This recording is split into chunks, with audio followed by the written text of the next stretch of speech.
Ah, meus irmãos, a Bíblia nos alertou tanto sobre esse tempo de apostasia, onde as pessoas se afastariam de Deus, onde haveria milhares e milhares de falsos profetas se levantando, profetizando mentiras, adivinhadores. Cuidado, o fim está próximo. A Bíblia já nos relata em 1 Timóteo 4, onde o Espírito diz claramente que nos últimos tempos alguns abandonarão a fé e seguirão a espíritos enganadores e doutrinas de demônios. Tais ensinamentos vêm de homens hipócritas e mentirosos, que têm a sua consciência cauterizada. E em 2 Timóteo nos alerta que nesses últimos dias teriam tempos terríveis, onde os homens seriam egoístas, avarentos, presunçosos, arrogantes, blasfêmios, desobedientes a pais e mães, ingratos, ímpios, sem amor pela família, irreconciliáveis, caluniadores, sem domínio próprio, cruéis, inimigos do bem, traidores, precipitados, soberbos, mais amantes dos prazeres do que amigos de Deus, tendo a sua aparência de piedade, mas negando o seu poder.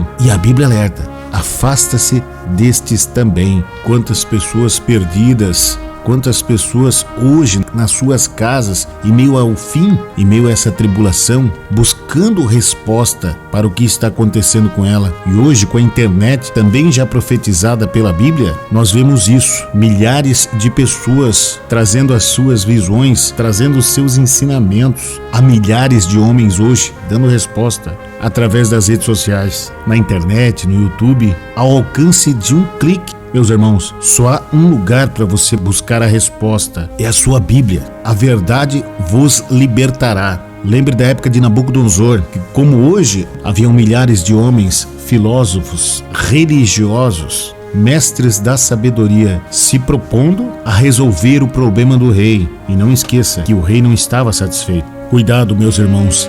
A resposta está só em Jesus Cristo, o único caminho a ser seguido. A Bíblia nos mostrou em Daniel 2, na época de Nabucodonosor, só um homem trouxe a resposta para o rei, e essa pessoa estava sendo guiada por Deus. E essa palavra nos remete ao dia de hoje, onde existem milhares de religiões falsas, que não pregam a verdade, que não ensinam a doutrina. Meus irmãos, a Escritura é a única que pode tornar o homem perfeito. Paulo nos trouxe em 2 Timóteo 3,16. Olha o que diz a Bíblia em Daniel 2, capítulo 4. Os astrólogos disseram em aramaico: ó rei, vive eternamente. Dize o sonho a teus servos e daremos a interpretação. E o rei responde: se não me fizerdes saber o sonho e a sua interpretação, serei despedaçados e as vossas casas se tornarão um monte de entulho. Meus irmãos, o rei não queria ser enganado. Só o Deus, ele sabe o que uma pessoa sonha,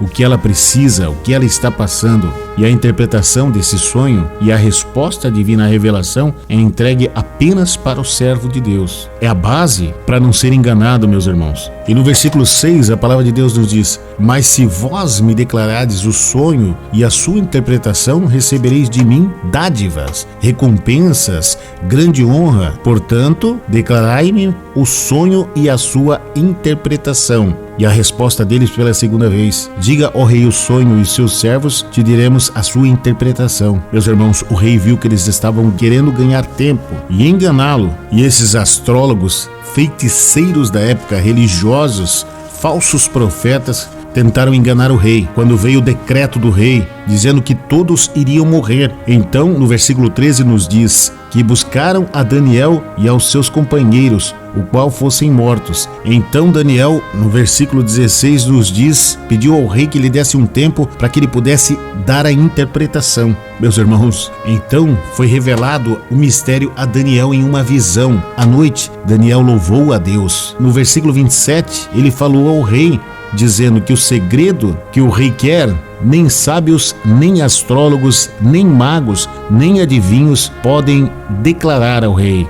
Mas há um Deus no céu, o qual revela o mistério. Ele, pois, sabe e contou o sonho que Nabucodonosor teve, que o rei estava vendo uma grande estátua, que era imensa, cujo esplendor era excelente, e estava em pé diante dele. A cabeça da estátua era de ouro, o peito e os braços de prata, e o seu ventre, as suas coxas de cobre, e as pernas de ferro, e os seus pés, parte ferro e parte barro. Então ele viu uma pedra que foi cortada sem o auxílio da mão, o qual feriu a estátua dos pés, de ferro e de barro, e os esmiuçou. E Daniel então passou a interpretação para o rei, que cada parte dessa estátua representava um governo. A cabeça de ouro representava o dele, Nabucodonosor, uma visão de um futuro. O segundo, Medo-Persa. O terceiro, de Alexandre o Grande. E o quarto, o Império Romano. E aí sim a visão que nesse reino surgiria um outro reino que não seria destruído por ninguém, que iria durar para sempre.